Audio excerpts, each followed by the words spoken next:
Hey, I'm so glad you could come down and watch this neat little video from Mr. Comic. It'll make you real happy, I promise. Okay. I'm not going to do the whole video in that voice, but I am here to talk about one of my favorite childhood movies that got turned into a comic book series.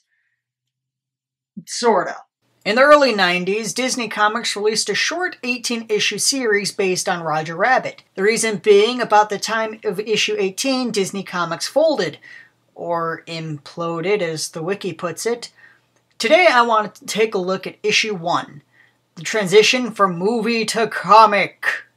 So with that little bit of backstory out of the way, let's take a look at what eventually happened to Roger Rabbit after the events of Judge Doom. Let's take a look at Roger Rabbit number 1. First, the cover. It's a neat cover of Roger and a new character named Rick Flint escaping a gang of weasels in Benny the Cab. The comic opens to Roger going to the Ink and Paint Club, which is mysteriously closed for repairs, to which we see it totally trashed. Roger runs to the office of the owner of the club, Duke, where we learn that someone wants the club for $1 million. Close. 10,000 simoleons.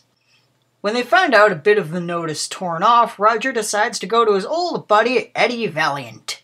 Sadly, this is the only appearance of Bob Hoskins' iconic character in the whole series. He says he can't take the case and sends Roger to a guy, Rick Flint. Rick, who kind of looks like a young Dolph Lundgren, lamenting that he was a good cop, but he sucks as a private dick because his secretary leaves because he has no business.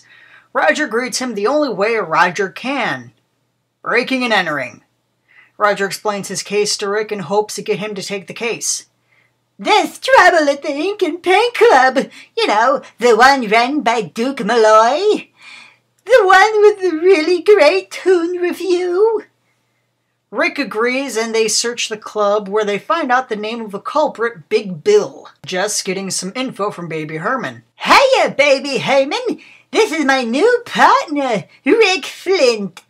You gotta be kidding me. Hey, Flint, you lose a bet or something? Something like that. Roger tells me you know a lot about what's going on in Toontown. He knows mostly about the Wasteland District. Herman tells them to go to Crow Street to question a guy known as Wally the Weasel. Roger and Flint sneak into Big Bill's hideout to get some info when they hear someone coming and begin to hide. Rick in a closet and Roger as a lamp. The Weasels come in and think Roger is in fact a lamp and turn him on. What? He electrocutes them and our heroes book it, where we see Big Bill himself, Toucan Sam's mobster brother. Flint calls on Benny the Cab and head back to the Ink and Paint Club, where Duke tells him there's a bomb somewhere in the building. Jessica knocks out Bill with a booby bat, and Roger locks the weasels in a freezer. Rick manages to find the bomb and disarms it. Bill is arrested, the club is safe, and our story ends with Rick as the new Toontown Private Eye. As the main story goes, it's not bad. The art is pretty good, the human characters are of the typical Marvel DC human quality, and the toons look like they do in the movie. That's not technically the end. You see, each of the 18 issues of this comic came with a little side story at the end that kind of told the day-to-day lives of Roger, Jessica, and Benny, Herman, after the events of the main story, or just their day-to-day lives in Toontown. It was just some cute little fluff that kind of expanded the world when stuff's not going down, and kind of gave you a feel of what Roger as a cartoon character would, obviously feel like. My only real big issue with this comic is Eddie Valiant. I feel Eddie didn't get a whole lot of big send-off. He's one of the main characters of the movie, and he is in there for maybe a few panels. He's not a very big character, and that's the last we see of him throughout the entire series. To my knowledge, I have not read all 18 issues. I do plan to fix that one of these days. And Dolores, another big character from the movie, is also nowhere to be seen or even mentioned.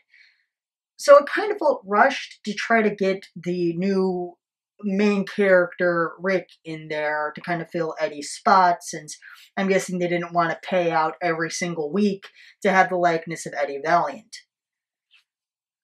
So, with that out of the way, I really suggest you pick up this comic.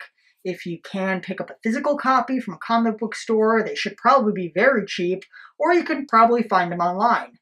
Either way, I really suggest you get this comic. Mr. Maskie, signing off.